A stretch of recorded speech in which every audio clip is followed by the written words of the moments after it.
Hello everyone, welcome you all. कैसे हैं आप सब? आई होप आप ठीक होंगे। हम सोशियोलॉजी का चैप्टर 5 पढ़ रहे थे जिसमें हमने फर्स्ट पार्ट पढ़ लिया था। चैप्टर का नेम है patterns of social inequality and exclusion, जिसका पार्ट 1 हम कर चुके हैं, जिसकी प्रीवियस वीडियो आप देख सकते हैं पार्ट 1 के लिए। आज हम उसी चैप्टर को कंटिन्यू करने वाले हैं और आज हम पढ़ेंगे इसका part 2।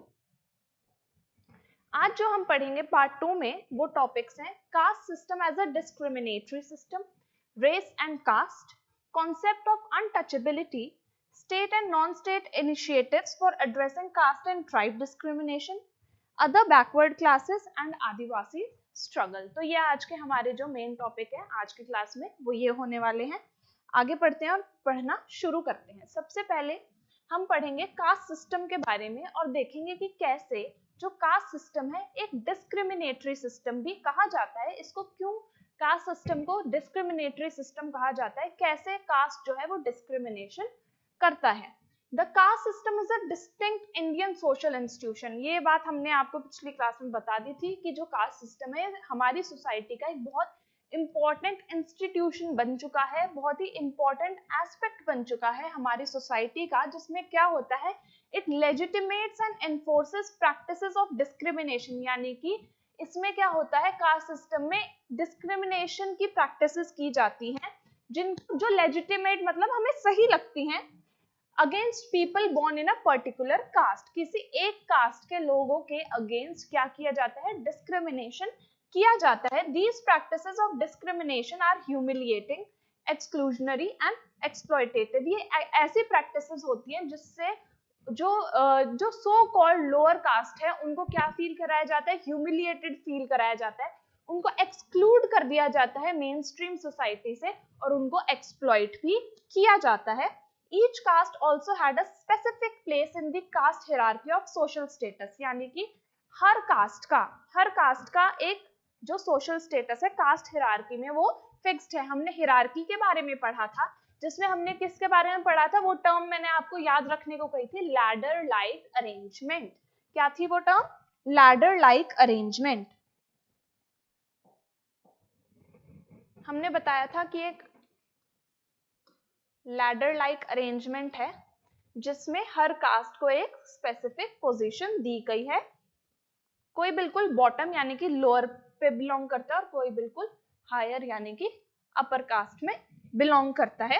There was a fairly close correlation between social status and economic status. यहाँ पे कहने की बात करी जा रही है कि जो इस हिरार्की में, इस लैडर लाइक अरेंजमेंट में जो आपका सोशल स्टेटस है उसी से आपका इकोनॉमिक स्टेटस के बारे में पता चलता है। यानी कि इकोनॉमिक स्टेटस और सोशल स्टेटस के बीच में हमारा कोरिलेशन है। इकोनॉमिक स्टेटस मतलब जो हमारा ऑक्यूपेशन है उसी के बेसिस पे हमारा सोसाइटी में जो स्टेटस है वो डिसाइड किया जाता है। The high cast were almost invariably of high economic status. Generally ऐसा देखा जाता है कि जो हाई कास्ट है उनका हाई इकोनॉमिक स्टेटस होता था एंड लो कास्ट का जो है लो इकोनॉमिक स्टेटस होता था। As the system has become less rigid, लेकिन धीरे धीरे मॉडर्न टाइम्स में क्या हो रहा है, जो हमारा कास्ट सिस्टम है वो लेस रिजिड यानी कि अब धीरे धीरे फ्लेक्सिबल होता जा रहा है। The distinctions between castes of broadly similar social and economic status have weakened। अब क्या हो गया, ये जो इकोनॉमिक और सोशल स्टेटस के बीच में जो एक लिंक है वो धीरे धीरे क्या होता जा रहा है, वीक होता जा रहा है। अब ऐसा नहीं होता कि जो हाई स्टेटस जॉब है वो सिर्फ क्या कहते हैं, जो एक पर्टिकुलर अपर क्लास फैमिली में बॉर्न हो वही कर सकते हैं। कोई भी एक हाई स्टेटस जॉब कर सकता है और जरूरी नहीं है कि एक अपर कास्ट कोई लो स्टेटस जॉब ना कर सकता हो। तो अब धीरे धीरे नोशंस चेंज होते जा रहे हैं। Although things have certainly change, they have not changed much at the macro level. माना कि अब धीरे धीरे चेंजेस आ रहे हैं लेकिन इतने वर्सेटाइल, इतने ज्यादा लार्ज अमाउंट में चेंजेस अब भी नहीं आ पाए हैं। It is still true that privileged यानी कि जो हायर सेक्शन है सोसाइटी के tend to be overwhelmingly upper caste, उन्हें अब भी क्या कहा जाता है, अपर कास्ट कहा जाता है। while the disadvantage यानी कि जो लोअर स्ट्रेटा से बिलोंग करते हैं लोग, लो इकोनॉमिक स्टेटस के लोग हैं, sections are dominated by the so called lower caste, यानी कि उनको अभी अब अपर कास्ट जो है वो डोमिनेट कर रही है। अब हम बात करेंगे वेरी इंपॉर्टेंट कॉन्सेप्ट जिसके बारे में आप पहले से भी थोड़ा बहुत अवेयर होंगे, अब हम उसको थोड़ा डिटेल में पढ़ेंगे, वो है concept of untouchability. Untouchability is an extreme and particularly vicious aspect of caste system. ये caste system का बहुत ही एक vicious यानी बहुत important aspect है. It prescribes strict social sanctions. Social sanctions मतलब social sanctions वो होते हैं हमारे society के कुछ sanctions मतलब rules. इस वर्ड को याद रखेंगे, sanctions का मतलब rules होता है. तो हमारी जो क्या कहते हैं सोसाइटी में कुछ स्ट्रिक्ट रूल्स होते हैं मेंबर्स के लिए कि कौन सी कास्ट का मेंबर क्या कर सकता है और किस कास्ट के मेंबर के लिए क्या अलाउड है और क्या प्रोहिबिटेड है. Located at the bottom of purity pollution scale. Purity pollution scale वही जो हमने लैडर लाइक अरेंजमेंट पढ़ा था, उसमें जो बिल्कुल बॉटम पे होते हैं उनको क्या माना जाता है, सोशली पॉल्यूटेड माना जाता है. तो जिन लोगों को पॉल्यूटेड माना जाता था उनके लिए जो अपर कास्ट है उन्होंने कुछ रूल सेट कर दिए थे, जो अगर वो वायलेट करते थे उन रूल्स को तो उन्हें सीवियरली पनिश किया जाता था. जो अनटचेबल्स थे उनको क्या माना जाता था, इम्प्योर माना जाता था, और ऐसा माना जाता था कि सिर्फ उनके छू लेने से ही जो अपर कास्ट है वो बिल्कुल इम्प्योर हो जाएगी. अगर उनका टच भी लग गया, एक लोअर कास्ट का जरा सा टच भी लग गया एक अपर कास्ट को, तो वो अपने आप को क्या मानते थे कि अब हम इम्प्योर हो गए हैं इनके टच करने से. Bringing terrible punishment to the so called impure caste, यानी कि अगर ऐसा हो जाता था तो उनको टेरेबली पनिश किया जाता था. अपर कास्ट उन्हें टेरेबली पनिश करते थे क्योंकि उनको इम्प्योर माना जाता था. And forcing the upper caste to perform purification ritual, यानी कि उनके सिर्फ छू लेने से अपर कास्ट क्या करते थे, अपने आप को प्योरीफाई करने लग जाते थे अलग अलग प्योरिफिकेशन रिचुअल्स को यूज करके. The institution of untouchability refers not just to the avoidance और प्रोहिबिशन ऑफ फिजिकल कॉन्टैक्ट. सिर्फ फिजिकल कॉन्टैक्ट की बात नहीं हो रही है कि सिर्फ छू लेने से ही ऐसा हो जाता था. अनटचेबिलिटी का मतलब सिर्फ टच करना या किसी अपर कास्ट को टच कर सकते थे, टच नहीं कर सकते थे, सिर्फ वही नहीं था, बल्कि और क्या क्या इसमें प्रैक्टिसेस जो इंक्लूड करी गई थी वो थी prohibition of entering temples of upper caste. उनको अपर कास्ट के टेम्पल्स में आना भी अलाउड नहीं था. और prohibition of lower caste on entering upper caste societies, और अपर कास्ट की सोसाइटीज में आना भी अलाउड नहीं था. उनको सेक्लूडेड एरियाज में रखा जाता था, यानी कि जो मेन सोसाइटी है, मेन लोकेलिटी है, उससे बाहर जो लोअर कास्ट है उनकी अपनी सोसाइटी होती थी और उनकी जो एंट्री है वो अपर कास्ट के एरिया में बिल्कुल बैन करी जाती थी. वो किसी भी सोशल गैदरिंग जो कि अपर कास्ट की हो रही हो उसमें अलाउड या इनवाइटेड नहीं होते थे. और आप ये देख सकते हैं कि इससे पता चलता है कि हमारी सोसाइटी में जो अनटचेबिलिटी की जो प्रेवलेंस थी वो कितने हाई लेवल पर एग्जिस्ट करती थी. अब हम पढ़ेंगे 3 डायमेंशंस ऑफ अनटचेबिलिटी, यानी कि अनटचेबिलिटी के कौन कौन से डायमेंशंस थे और कौन कौन से पहलू थे. The 3 dimensions of untouchability include exclusion. हमने पढ़ा उनको एक्सक्लूड कर दिया जाता था, मेन स्ट्रीम सोसाइटी से अलग रहने पर मजबूर किया जाता था. अलग सोसाइटीज में उनको मेन स्ट्रीम सोसाइटी जो so called upper caste Hindus या अपर क्लास थी उनकी सोसाइटी में इंक्लूड नहीं किया जाता था. ह्यूमिलिएशन और एंड सबऑर्डिनेशन, यानी कि उनको ह्यूमिलिएट किया जाता था फ्रॉम टाइम टू टाइम, उनको नीचा दिखाया जाता था, उनको ऐसी प्रैक्टिसेस में इन्वॉल्व किया जाता था जो कि बहुत ही सो कॉल्ड लो कास्ट काम माने जाते थे. ऐसी प्रैक्टिसेस में जैसे कि ड्रम बीटिंग, उनको बुलाया जाता था कि कोई मैरिज हो रही है तो आप वहां पे ड्रम्स बीट करोगे, अपने आप को सेल्फ ह्यूमिलिएट करोगे. तो ऐसी ऐसी चीजें जो है लोअर कास्ट से करवाई जाती थी. एंड एक्सप्लॉयटेशन, उनको एक्सप्लॉइट भी किया जाता था in the name of caste. उनको एक्सप्लॉइट किया जाता था, उनको कहा जाता था कि आप अपने आप को सेल्फ ह्यूमिलिएट करो सबके सामने. तो ये प्रैक्टिसेस हम देख सकते हैं कितनी सीवियरली एक कह सकते हैं टॉर्चरिंग प्रैक्टिसेस थी जो उस टाइम पर प्रेवलेंट थी. एक पर्सन की सेल्फ रिस्पेक्ट को कितना ज्यादा टॉर्चर कर सकती थी ऐसी प्रैक्टिसेस जो उस टाइम पर एग्जिस्ट करती थी हमारी सोसाइटी में. आगे बढ़ते हैं. Dalits experience form of exclusion that are unique and not practiced against other groups. For instance, being prohibited from sharing drinking water sources, यानी कि जो वाटर रिसोर्सेज थी जो नेचर में सबके लिए अवेलेबल होनी चाहिए, दलित्स को उनसे भी रोका जाता था, वो भी उनको शेयर करनी अलाउड नहीं थी. या फिर जो एक रिलीजियस वर्शिप प्लेस है, जैसे कि कोई मंदिर हो गया, टेम्पल या किसी भी और रिलीजियस वर्शिप प्लेस है, वहां पे भी उनकी एंट्री क्या थी, प्रोहिबिटेड थी। अनटचेबिलिटी में ऑल्सो इन्वॉल्व फोर्स्ड इंक्लूजन और सबऑर्डिनेट रोल। जैसे मैंने आपको बताया, फोर्स्ड इंक्लूजन मतलब उनको अपनी मैरिजेस में इनवाइट करके उनको कहा जाता था कि आप अपने आप को सेल्फ ह्यूमिलिएट करिए, such as being compelled to play drums, drums play करने पे उनको मजबूर किया जाता था।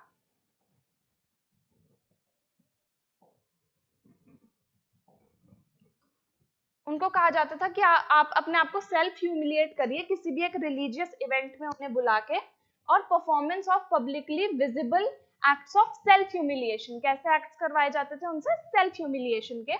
Instances include taking of headgear, जैसे कि उनको कहा जाता था जो अपना हेडगियर है, जो भी वो सिर पे पहनते होंगे, उनकी कैप हो सकती है या किसी भी तरीके का कोई सिर पे पहनने वाली चीज, कैप, या फिर कभी कभी हम ऐसे रोल भी कर लेते थे कपड़े को, उसको भी कहा जाता है आप उसको उतार के रखो।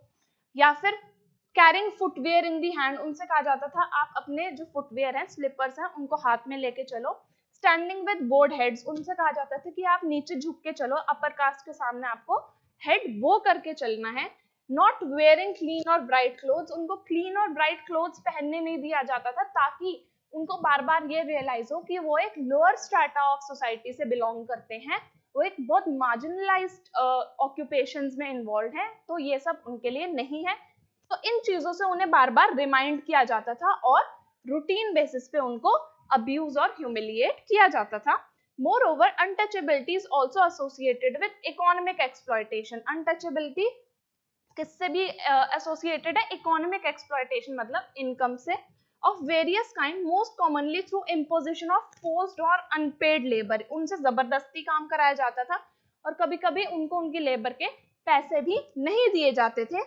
The so-called untouchables have been referred to collectively by many names, उनको अलग अलग तरीके के नामों से बुलाया जाता था और आज तक भी उनको अलग अलग नामों से बुलाया जाता है, लेकिन अब जो बहुत सारे लॉज आ चुके हैं जिसकी वजह से उनको इस तरीके के नाम से बुलाना एक क्रिमिनल ऑफेंस बन चुका है। लेकिन महात्मा गांधी ने कोशिश करी उनको एक रिस्पेक्टेबल नेम देने की, तो उन्होंने जो टर्म कॉइन करी थी, हम याद रखेंगे, वो थी हरिजन्स, जिसका मतलब था चिल्ड्रन ऑफ गॉड। किस ईयर में दी थी? In the 1930s, to counter the pejorative charge carried by the caste names. इन कास्ट नेम्स से जो उनको इंसल्टिंग और ह्यूमिलिएटिंग फील कराया जाता था, उसके ऑल्टरनेटिव में जो महात्मा गांधी ने टर्म कॉइन करी थी वो थी हरिजन्स, जिसका मीनिंग था चिल्ड्रन ऑफ गॉड। ओके, अब हम देखेंगे कि स्टेट ने यानी कि गवर्नमेंट ने और नॉन स्टेट यानी कि जो आम सोसाइटी है उसने क्या इनिशिएटिव्स लिए हैं कास्ट और ट्राइब डिस्क्रिमिनेशन को खत्म करने के। The most important state initiative attempting to compensate for past and present caste discrimination is one popularly known as reservation. क्या आ गए हैं सबसे पहले उन्हें बचाने के लिए, उनको प्रोटेक्ट करने के लिए उनके राइट्स को? reservations. This involves the setting aside of some places of seats for members of scheduled caste. reservation मतलब हर स्पेयर में, एजुकेशनल हो गया, हेल्थ हो गया, पार्लियामेंट्री हो गया, कुछ सीट्स जो है वो रिजर्व कर दी जाती हैं शेड्यूल कास्ट और शेड्यूल ट्राइब्स के लिए, ताकि उनको भी अपनी बात कहने का एक प्रॉपर चांस या राइट मिल सके सोसाइटी में, वो भी अपनी बात या अपने आप को वो भी इक्वली पार्टिसिपेट कर पाए सोसाइटी के अंदर। तो उसके लिए क्या है, रिजर्वेशंस करे गए हैं। Caste and tribes in different spheres of public life. These include reservation of seats in state and central legislative, यानी कि जो state और central legislative bodies हैं वहाँ पे उनको reserve करी गई हैं कुछ seats. State assemblies like Lok Sabha, जैसे कि लोकसभा हो गया, राज्यसभा हो गया, वहाँ पे उनके लिए कुछ seats reserve करी हैं। गवर्नमेंट जॉब्स जो होती हैं उनमें भी उनके लिए कुछ seats reserve करके रखी जाती हैं और educational institutions में भी। The proportion of reserved seats is equal to the share of scheduled caste and tribes, यानी कि जितनी रिजर्व होनी चाहिए उनकी सीट, वो किस हिसाब से होनी चाहिए कि एक पर्टिकुलर एरिया में जितने शेड्यूल कास्ट और शेड्यूल ट्राइब्स हैं, हर एरिया में उसी के हिसाब से जो है उनके लिए सीट्स रिजर्व करी जाती हैं।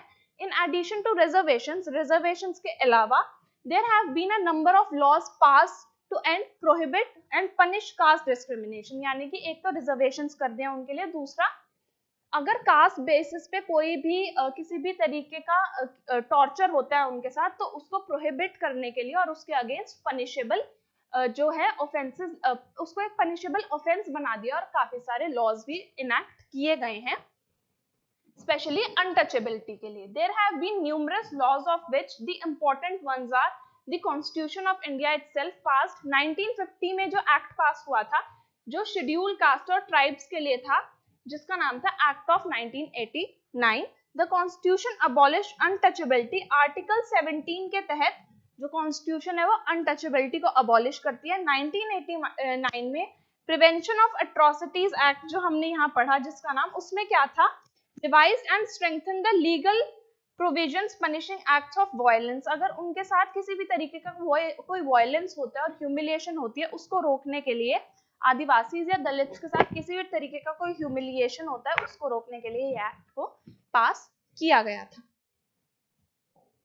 अब हम पढ़ेंगे नॉन स्टेट इनिशिएटिव्स, यानी कि सोसाइटी ने क्या इनिशिएटिव्स लिए. ये तो लिए थे गवर्नमेंट ने, अब हम अपने लेवल पर क्या कर रहे हैं, आप और हम क्या कर सकते हैं इनके लिए, वो हम पढ़ेंगे. यानी कि नॉन स्टेट इनिशिएटिव्स मतलब कॉमन पीपल क्या कर सकते हैं. State action alone can not ensure social change. सिर्फ स्टेट ही सोशल चेंज नहीं ला सकती, स्टेट ही चेंज नहीं ला सकती, हमें भी अपने लेवल पे कुछ करना पड़ेगा. Human beings are always capable of organising action on their own. हम भी केपेबल हैं कि हम कुछ चेंज ला सकें. Dalits too have been increasingly active. Dalits ने खुद भी अपने आप को अपलिफ्ट करने के लिए पॉलिटिकल, एजुटेशनल और कल्चरल फ्रंट्स पे चेंजेस लाने की कोशिश करी गई है.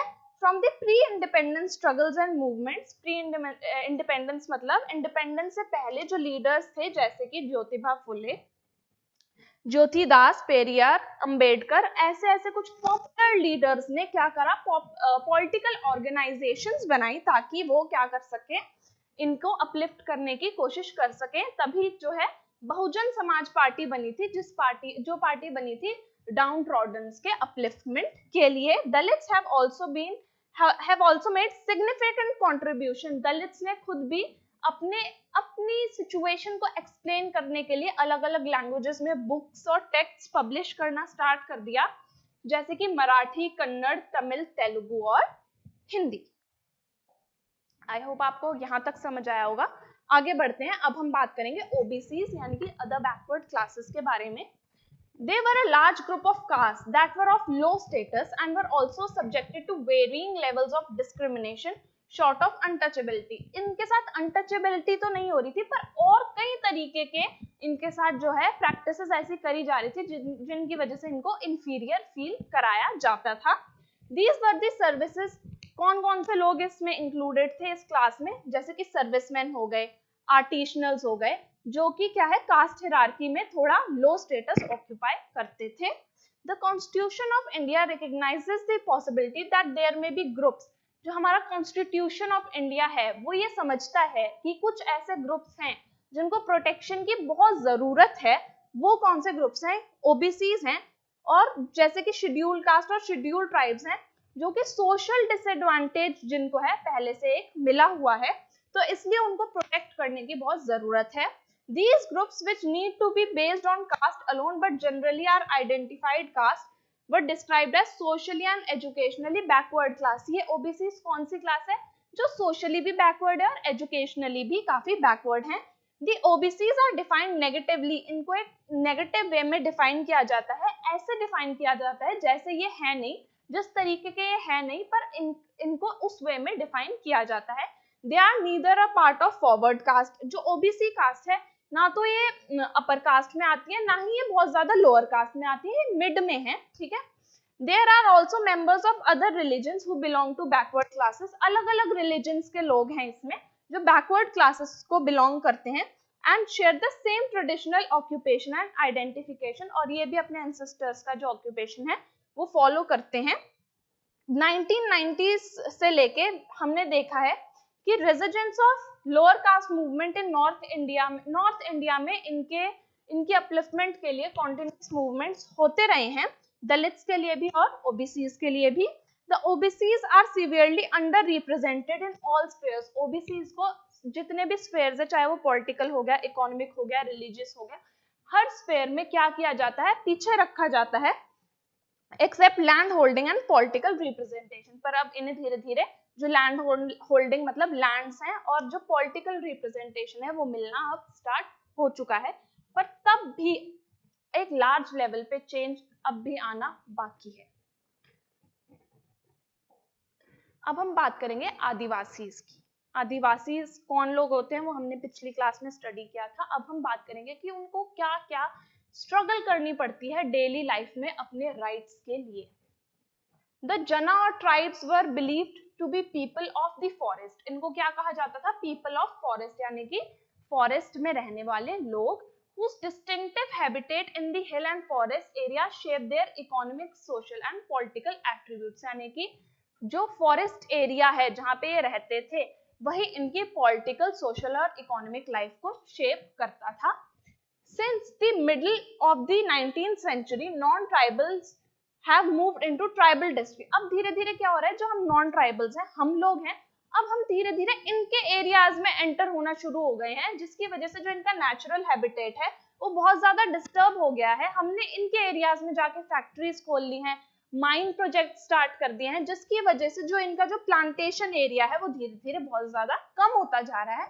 In the areas where tribal populations are concentrated, मतलब जिन एरियाज में ट्राइबल पॉपुलेशन रहती है, their economic and social conditions are much worse। वहां पे अगर जाके देखा जाए तो इनकी इकोनॉमिक और सोशल कंडीशन बहुत ज्यादा वर्स है हम लोगों से।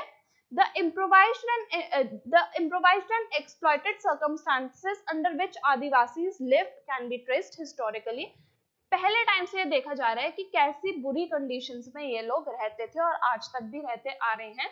लेट 19th सेंचुरी से आगे देखा जाए तो जो कॉलोनियल गवर्नमेंट यानी कि जो ब्रिटिश गवर्नमेंट थी, उन्होंने क्या किया, जो इनके फॉरेस्ट एरियाज हैं उनको अपनी डेवलपमेंट के लिए रिजर्व कर लिया ताकि वो वहां पे फैक्ट्रीज या इंडस्ट्रीज खोल सके, जिसकी वजह से इनको उन एरियाज को छोड़ के बार बार शिफ्ट होना पड़ता था, जिसकी वजह से जो इनका एग्रीकल्चरल लैंड था वो भी खराब होता था, जिसकी वजह से इनको क्या प्रैक्टिस करना पड़ता था, शिफ्टिंग कल्टीवेशन प्रैक्टिस करना पड़ता था। The मेनस्टे of their livelihoods was taken away. जहां पे रहते थे, जिस बेसिस पे, जिस फॉरेस्ट पे इनकी लाइफ चलती थी, डिपेंडेंट थी, वही इनसे छीन लिया गया। डिनाइड एक्सेस टू फॉरेस्ट, इनको फॉरेस्ट से इनका जो हक है वो छीन लिया गया। और जो इनका लैंड ऑफ कल्टीवेशन था, जहाँ पे अपनी क्रॉप्स उगाते थे, वो भी इनसे ले लिया गया। आदिवासी लैंड्स वर रैपिडली एक्वायर्ड। बहुत तेजी से इनके लैंड्स जो है किसके लिए ले लिए गए, माइनिंग प्रोजेक्ट्स के लिए या फिर फैक्ट्रीज के लिए, और इनको कोई कंपनसेशन या फिर रिहेबिलिटेशन मतलब किसी और रहने की जगह भी गवर्नमेंट ने नहीं दी। In the name of national development, very important point, ये क्वेश्चन भी आता है इस पॉइंट पे कि कैसे नेशनल डेवलपमेंट और इकोनॉमिक ग्रोथ के नाम पे ट्राइबल्स को क्या है डिस्प्लेस किया जा रहा है, तो उसमें आप ये सारे पॉइंट्स लिखेंगे। In the name of national development and economic growth, these policies were also a form of internal colonialism, subjugating Adivasis। उनको क्या किया जा रहा है, उनसे रिसोर्सेज ली जा रही है और उनका रिहेबिलिटेशन सेंटर भी नहीं दिए जा रहे, उनका जो नेचुरल हैबिटेट है वो भी उनसे छीना जा रहा है। In spite of heavy odds against them, इतनी जो ये सब हो रहा है उसके बावजूद भी, in the face of their marginalization, many tribal groups have been waging struggles। इतना सब इनके साथ होने के बावजूद भी अपनी हिम्मत नहीं हारे, कॉन्स्टेंटली स्ट्रगल कर रहे हैं अपने राइट्स के लिए। पोस्ट इंडिपेंडेंस इंडिया, मतलब इंडिपेंडेंस आने के बाद, द मोस्ट सिग्निफिकेंट अचीवमेंट जो अब तक आई है आदिवासी के केस में, जो सबसे बिग अचीवमेंट उनको मिली है वो है statehood of Jharkhand and Chhattisgarh. यानी कि जो झारखंड और छत्तीसगढ़ है इनको लीगली क्या डिक्लेयर कर दिया है, ट्राइबल एरियाज या फिर ट्राइबल स्टेट्स डिक्लेयर कर दिया है, और इनको इन एरियाज में बिल्कुल भी डिस्टर्ब नहीं किया जाता, इन एरियाज में आराम से रह पा रहे हैं झारखंड और छत्तीसगढ़ में। लेकिन अभी भी ऐसे बहुत सारे ट्राइबल एरियाज एग्जिस्ट करते हैं जहाँ पे इनसे इनके राइट्स को छीना जा रहा है, इनसे इनके लैंड को, कल्टीवेटिंग फॉरेस्ट को छीना जा रहा है और इनके लाइवलीहुड को डिस्टर्ब किया जा रहा है। आई होप आपको आज का क्लास में इंटरेस्ट आया होगा, मजा आया होगा। आप हमारा लर्न करो का प्रीमियम सब्सक्रिप्शन ऐप लीजिए। प्रीमियम सब्सक्रिप्शन में आपको मिलेंगे लाइव क्लासेस, कहीं से भी किसी भी टाइम सोशियोलॉजी के लाइव क्लासेस आपको मिल सकते हैं। आपको मिलती है पर्सनलाइज स्टूडेंट रिपोर्ट्स, जिसमें आप अपनी परफॉर्मेंस को खुद एनालाइज कर सकते हो कि यार मैं कैसा परफॉर्म कर रहा हूँ। आपको सारा स्टडी मटेरियल मिलेगा इस प्लेटफॉर्म में, पीडीएफ के फॉर्मेट में मिलेगा। यार इससे मजे की बात क्या हो सकती है, पीडीएफ बन के आ रहा है, सारा फॉर्मेट, सारा स्टडी मटेरियल आपके फोन पे आ जाएगा। आपको एक पीयर ग्रुप में एनरोल कर दिया जाएगा। अकेले पढ़ने में मैं जानती हूँ मजा नहीं आता, बोर हो जाते हैं। अब कोई टेंशन की बात नहीं, अपने दोस्तों के साथ मिल के पढ़ना, आराम से पढ़ना।